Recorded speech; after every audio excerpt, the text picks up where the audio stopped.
Alright, time for another exercise, and this one's a long one. So I might even break up this video a little bit into a couple different segments, but I'll put them all together when I'm editing. Anyways, let's suppose we have a simple group of order 60, assuming that such a group exists, which is not obvious, but, well, it's not obvious unless you happen to have seen a proof of it before.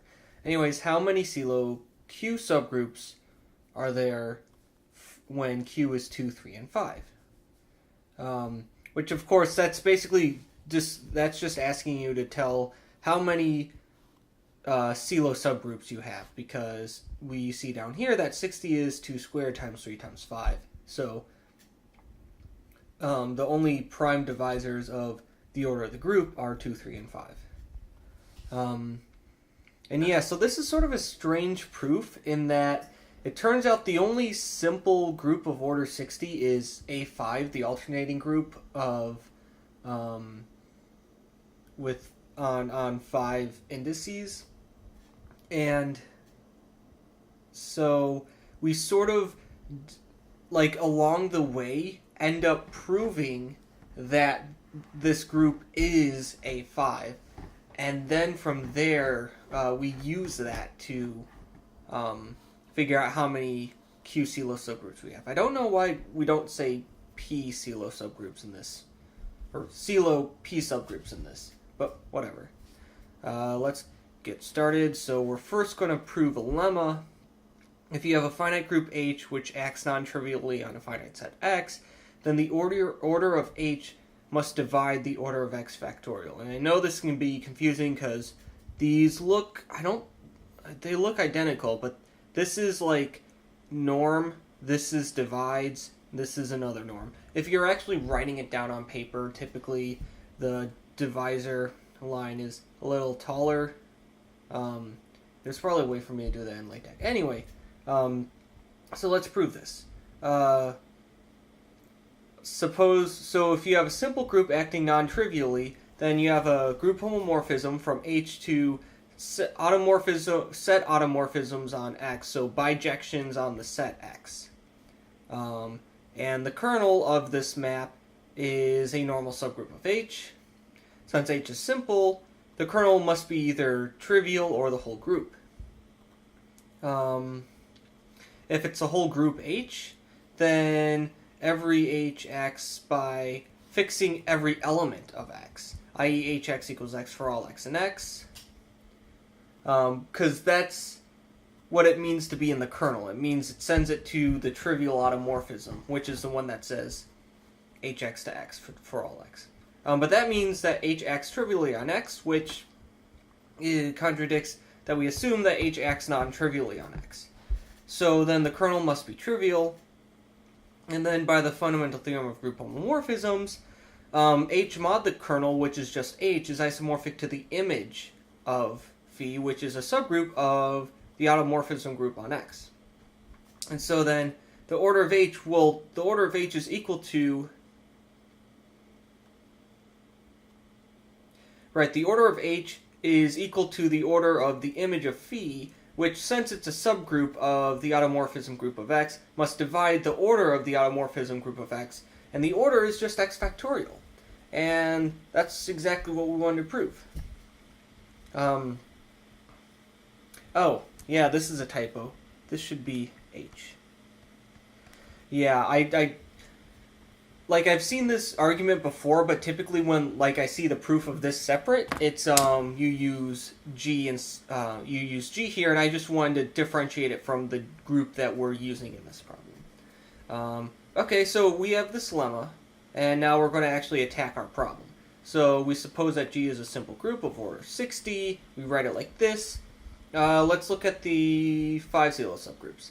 N5 divides all the things that are not 5, all the factors that are not 5, and so that's 12, and then it's equivalent to 1 mod 5, and so you start writing out things 1 mod 5, so 1, 6, so here it's 1, 6, and then 11, and then 16, and then you stop once you get to something that's larger than 12, because anything larger than 12 is not going to divide 12, so we've got 1, 6, and 11.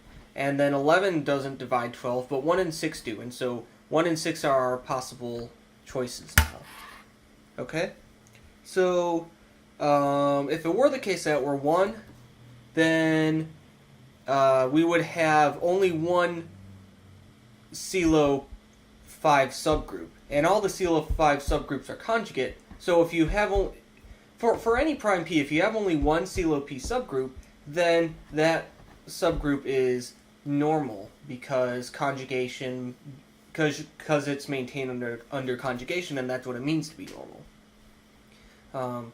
And therefore, because that can't happen, that can't happen because G is simple. And so therefore N5 cannot be 1, and so N5 is 6. Okay, so we're a third done with the problem. Except that that's not how it works, because we're not even close. So, now we're going to look at N3. Alright, so N3 divides the other factor, so 20. N3 is equivalent to a mod 3. So let's see, you got 1, 4, I'm not good. 1, 4, 7, 10, 13, 16, 19, and then 22 is past it. And the only ones that divide 20 are 1, 4, and 10. Then of course, N3 is not 1 because it's the same argument that we used before. What about 4? Let's assume for contradiction that it's 4.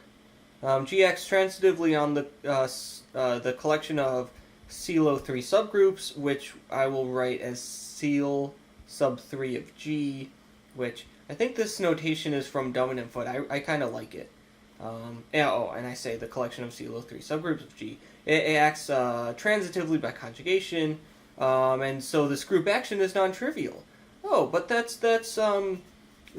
our lemma applies, and so the order of the group must divide the order of the set it's acting on factorial. So 60 must divide 4 factorial, which is 24, and that's impossible because, well, 60 is bigger than 24, so it can't possibly divide it. So therefore, N3 must be 10. Okay. So now N2. This is the hard one, and this is why the rest of the proof is like 2 pages long or something. Okay, so N2 divides 3 times 5, which is 15, and it's equivalent to 1 mod 2. So it's either 1, 3, 5, 7, 9, 11, 13, 15, and those are the only options, and the ones of those that divide 15 are 1, 3, 5, and 15. So that's how we get here. It's obviously not going to be 1. If you assume for contradiction that's 3, then by the same argument from the previous paragraph, we have 60 divides 6, which cannot happen. So we're down to either N2 is 5 or 15. So we're going to assume for contradiction that N2 is 15, and after a very, very long time, we're going to get to a contradiction. So let's get started. The first thing I claim is that the collection of CeLO 2 subgroups must contain 2 subgroups which intersect non-trivially.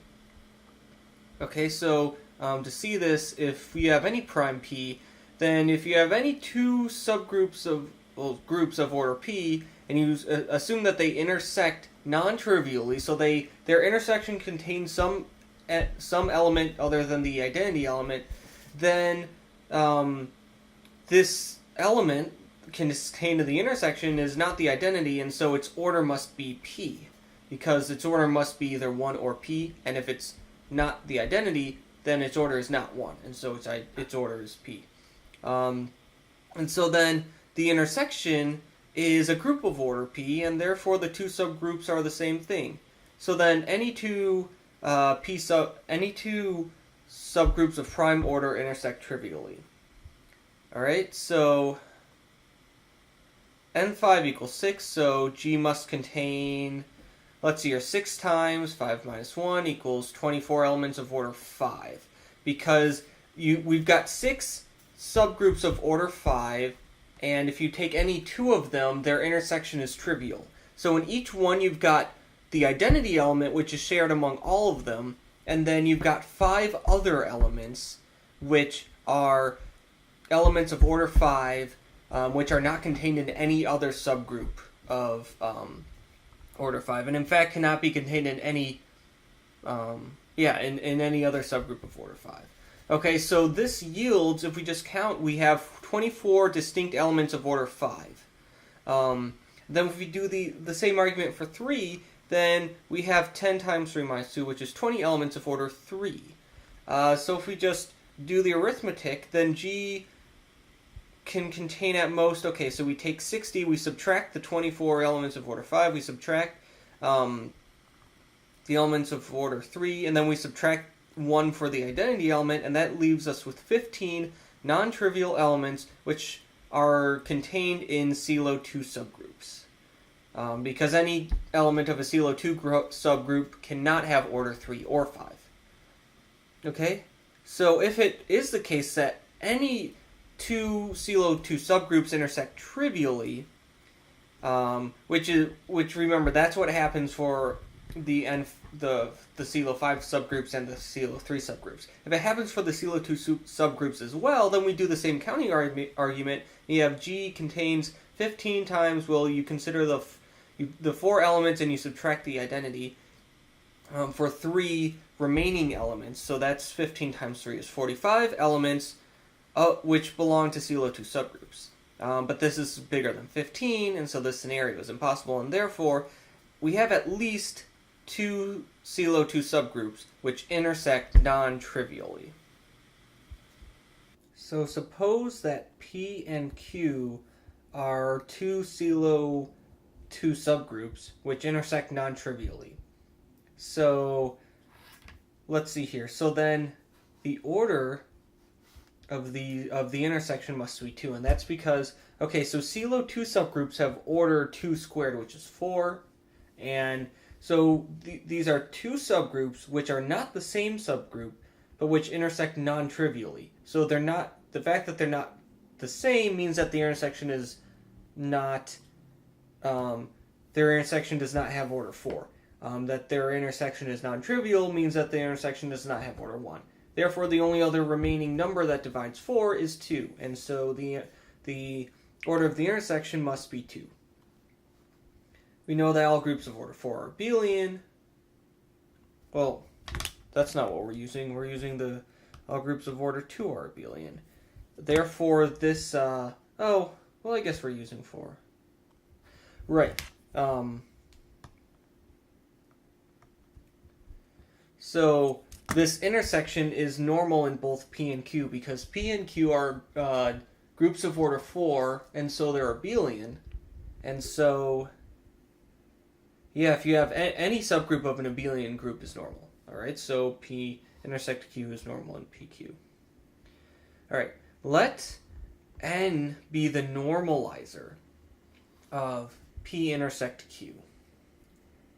So this is the, let's see here, so this is equal to the set of all G and G such that G, P intersect Q, G inverse is going to equal P intersect Q. Alright, so certainly both P and Q are contained in this. Certainly, like one direction is clear, the other one is also not hard to find. But yeah, you can prove this. But anyway, so you have P and Q contained in N, and so then P times Q is a subset of N. Right. Okay. Do we end up using that PQ as a group at all? Let's see what happens. To determine the normalizer, let's find out what this is. You know that the size of this set PQ is, well, you take anything that's in P, well, all the literal things you can form are just things in P times things in Q, and so you've got the choices that you have for P are just however many things are in P, and then you've also got however many things are in Q, but these things in Q could also be things that are in P intersect Q, and so you have to divide by that to get the total number. But anyways, so P, size of P is 4, size of Q is 4, so this is 16, and this is 2, so this is 8. So the size of the normalizer must be greater than or equal to the size of the set it contain of a particular set it contains, which is PQ, which has size 8. Okay, so the normalizer has size greater than or equal to 8. Next, we know that, okay, obviously Q is contained in N, which is contained in G, and so 4 is the order of Q. It must divide the order of N, and the order of N must divide the order of G, which is 60. So what possible what numbers divide, what multiples of 4 divide 60? And if you kind of write them all down and try to figure it out, you basically write down the multiples of 4 and figure out which ones divide 60, and you'll get possible values of 12, 20, and 60.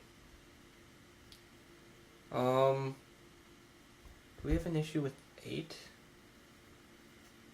8 does not divide 60. Okay, yeah, there we go. Okay, so it's either 12, 20, or 60.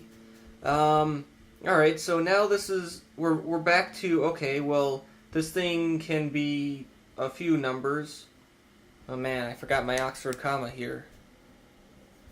Anyways, so let's just start ruling things out. Alright, so if the size of N is 60, then this is normal in G. Right, because if the normalizer, if the normalizer of P intersect Q is a whole group, then that means that this is normal, but that contradicts that G is simple. If we assume for contradiction that N has size 20, then the quotient has size 3. Let G, and then, hey, our lemma comes back to save us. Let G act on G mod N by left multiplication. Here we're viewing G mod N at, it is, wait.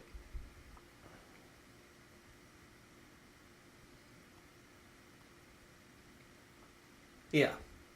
So we're going to let G act on G mod N by left multiplication, and this is a group action because, well, obviously the identity just gives us this, and then you take G and H, and then it works. All right.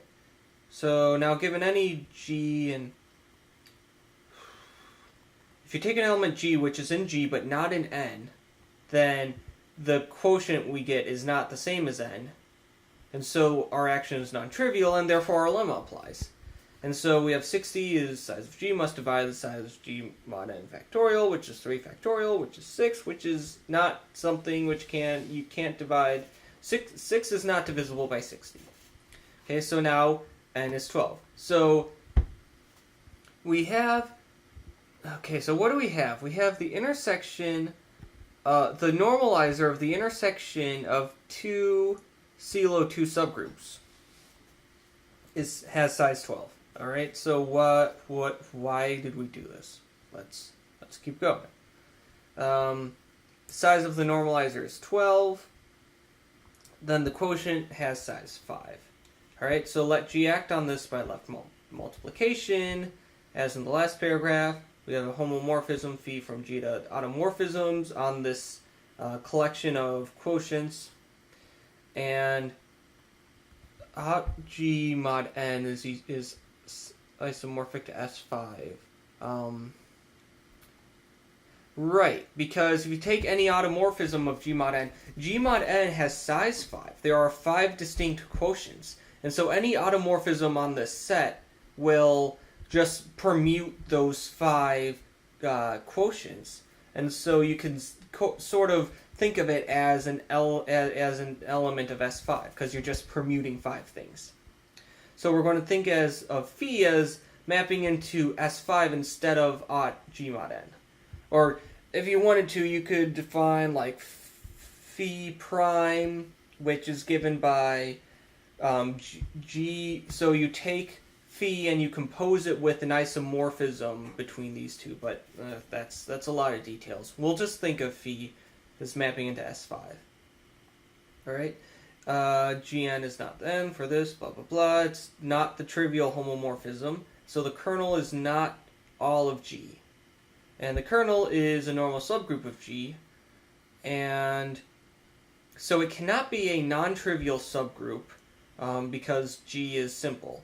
Therefore, the kernel of this group homomorphism is trivial, and so phi is an injective map. This map which sends G into Sn. Alright, so where do we go from here? Okay, now we're going to use the fact that if you have a group whose order is divisible by 2, and you have a subgroup whose index is 2, then the subgroup must be normal in the group. And I could just say that, oh, you just use this well-known fact, but it takes, what, like 3 lines? So let's just prove it. If you take an element A and B, which... Ooh... No. Why would I do that? If A is an A... Wait, yeah. Okay, so if you take an element A of B, then A, B, A inverse is in B for all B, right? Because you're multiplying by things in B. So if A is not in B, then A mod B is equal to B, AB. So the quotient, the quotients you get by quotienting by by B, you're going to have B itself, but then you're also going to have this element A multiplying it by B is going to give you an additional coset. Okay, so these are the only possible left cosets that we have, because the order of B is half of A, the order of AB is half of A, and you add them together, and they're disjoint, and you take their union, and by considering the orders, you must get all of A back. And so these are all of the left quotients. Similarly, all the right quotients are B, comma, BA. Alright, so then if you look at AB, then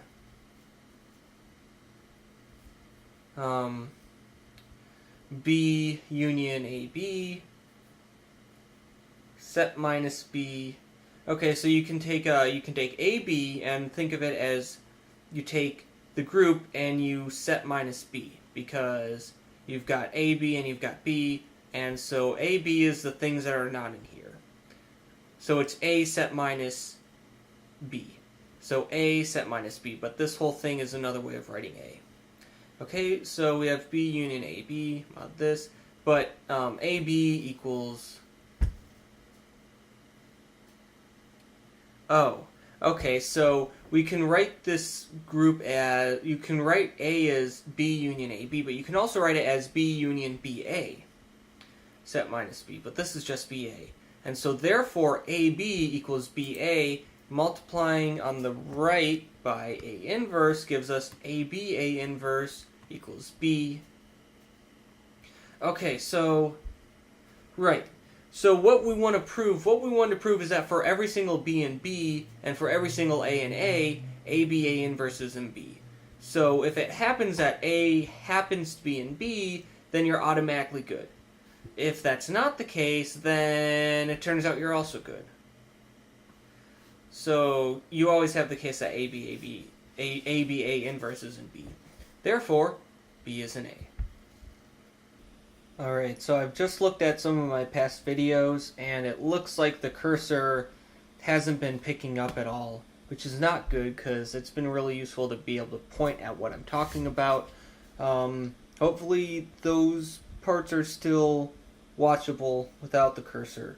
But anyways, let's just keep going. So we have B is normal in A. So let's return to the problem we're talking about. So let G prime be the image of phi. What is phi again? Phi is the phi is the group homomorphism that comes up from the action of G on the left cosets of n by left multiplication, giving us a map from G into S5. And we're going to let G prime be the image of this map. We know that this map is injective, and so the size of the image... Wait, does that make sense? Yeah, it does make sense because it's injective, every element of G every element of G is going to get sent to a distinct element in S5. And so the order of the image is going to be precisely the order of the group that we started in, which is 60. Also, G prime is a subgroup of S5. And the index is, well, it's 120 over 60, which is 2. And its size is, the size of S5 is 120, which is divisible by 2. Therefore, by the previous paragraph, G prime is normal in S5. Alright, so now assume for contradiction that G prime contains some transposition. So basically what we're doing... we're doing math. This will go somewhere.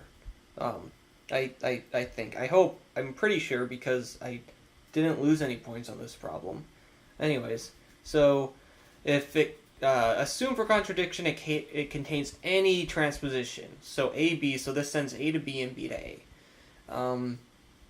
Now take any other transposition, CD. Any transposition at all. Then certainly ACBD is going to be an S5. And by normality, if you take AB and conjugate by this element ACBD, well, that's just going to be this, this, this. What is... Okay, so now we have to go through and think, where does this send stuff? This sends A to D, and this sends C to A. So A is fixed. B goes... This sends B to C, and then this sends C to B. So B is fixed. C will go to A, which will go to B, which will go to D. So C goes to D, and then D will go to B, which will go to A, which will go to C. So D goes to C. So this is indeed CD, which is in G prime, because you use normality. So if it contains any transposition, then it contains any other transposition. And so it contains all transpositions. But S5 is generated by transpositions. Oh, we have to prove this? Alright, you could just use this as a general fact, but, Oh, yeah, the way to do it is you can write, if you have sigma, if you have any element of S5 and you write it A1 through AI, B1 through BJ, and then some other stuff, and then C1 through CK. So you write it as a whole bunch of disjoint cycles. Oh no, it doesn't even have to be disjoint. You just write it as a product of cycles. And then you can check that A1, A2, A2, A3, blah, blah, blah, AI minus 1 AI is the same thing as A1 through AI. And so basically we're just writing this element of S5 as a product of transpositions. And therefore it must be in G prime.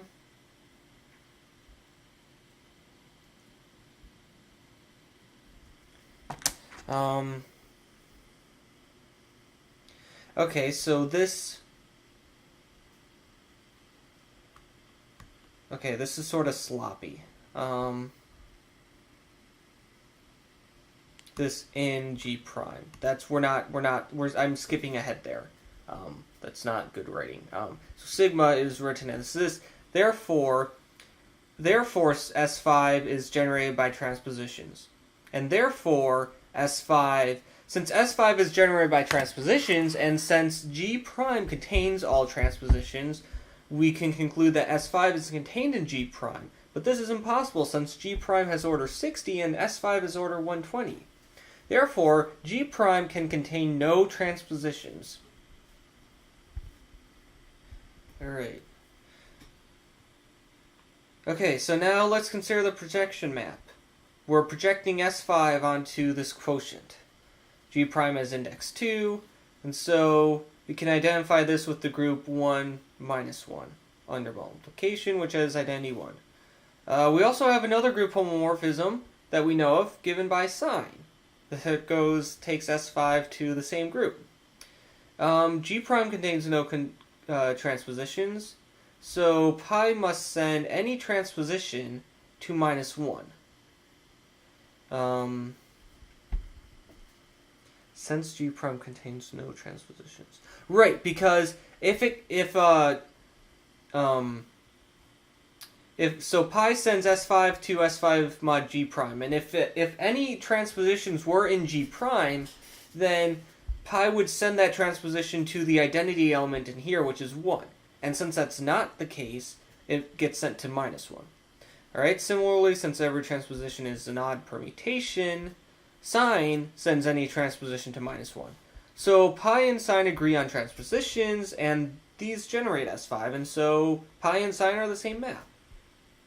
So then G prime must be, well, this is the kernel of pi, well, then it's the kernel of sine, which is A5. But we prove G prime. What was our relation between G prime and G? We conclude here that G is isomorphic to A5. Did we have that G is isomorphic to G prime?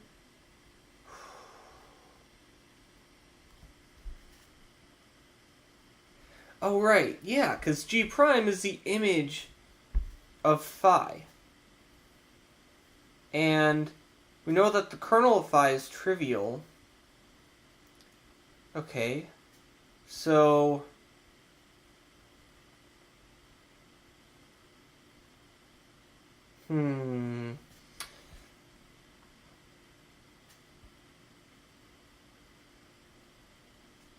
I think it has to be, but I sort of have to compile all the details in my head really quick, which is hard to do on the spot. Okay, so let's see here. Phi is an injective map from G to G mod n. G prime is the image of phi. G prime has size 60, which is the same as the size of G. Yeah, so if we think of phi not as a map from G into G mod n, or rather, if we don't think of phi as a map from G into S5, but rather as a map from G into G prime, then it's an isomorphism. And that should pretty much do it. That gives us, yeah, G should be isomorphic to G prime. Certainly, yeah, because, oh yeah, of course, because anything is isomorphic to its image under a group homomorphism. I mean, any injective map is isomorphic to its image under a group homomorphism. That's just fundamental theorem of group homomorphisms. Okay, so yeah, so G is isomorphic to G prime, but G prime is A5, so G is isomorphic to A5. Okay, so now we have that G is A5, and this is useful. Okay, so now that we know that G is A5, here, what are we in the middle of proving? We had n was size 12, and where did it go? This is sort of a strange argument. Oh, we used n to obtain G mod n, which we used to obtain this. We used, yeah, this whole thing all the way back here. All the stuff that we're doing, taking these CeLO 2 subgroups. Let's see here. Does it go back even further than this? All right, so we're assuming. This is sort of strange because we're assuming for contradiction that n2 equals 15, and then we're doing some other stuff, but sort of in the middle, we start this proof, suppose P and Q are things that intersect non-trivially. So we start proving, we use the fact that we find these two CeLO 2 subgroups which intersect non-trivially, and we use those to prove, after a whole bunch of steps, that G is isomorphic to A5. And now that we know it's isomorphic to A5, we're going to prove that it has to be the case that n2 equals 5. Basically, we're going to prove that A5 contains 5 CeLO 2 subgroups. And so it's sort of strange that we had to assume for contradiction that n2 equals 15. because you like assume for contradiction that n2 equals 15, and then you prove a whole bunch of true statements like G must be isomorphic to A5, and G contains 5 CLO2 subgroups. And basically how this argument will end is we'll discover that that G contains 5 CLO2 subgroups, but then we say that contradicts our assumption that n2 equals 15. Therefore, this scenario is ruled out, and the one that remains is n2 equals 5. And that seems really strange to me. It seems like you should be able to kind of go straight forward and prove directly that n2 equals 5 just by these arguments. But we really did need to assume n2 was 15 in order to verify that we have 2 CLO2 subgroups which intersect non-trivially, and we needed that to construct n, and we needed that to construct G mod n, and we needed that to get to get the maps to work out that we have, like the sign and all this stuff. So it's really weird. This is a really weird argument because we assume from something for contradiction, then we get a whole bunch of true stuff, which is generally not how you want to do arguments by contradiction. But yeah, it is sort of interesting. But anyways, I'll stop babbling about the method of proof here and actually go to the proof. Alright, so we're going to exhibit all of the CLO2 subgroups. Any non-trivial element in a subgroup of order 4 is going to have order 2 or 4. So then, process of elimination, a non-trivial element must be of the form. Okay, so what are the possibilities? It's either going to be AB, ABCD, or ABCD. And the ABCDs are all distinct indices between 1 and 5. Certainly, if you have anything of the form AB, that's a transposition and it can't be an A5. Likewise, if you have ABCD, then you can write it as AB, BC, CD. This is a product of 3 transpositions. And so it cannot belong to A5 because it has an odd, its sign is odd. Therefore, any non-trivial element in a CLO2 subgroup of A5 is of the form ABCD, where these two things are disjoint. And then we can just list the possible combinations. You've got E, that's just, ooh. CLO, right.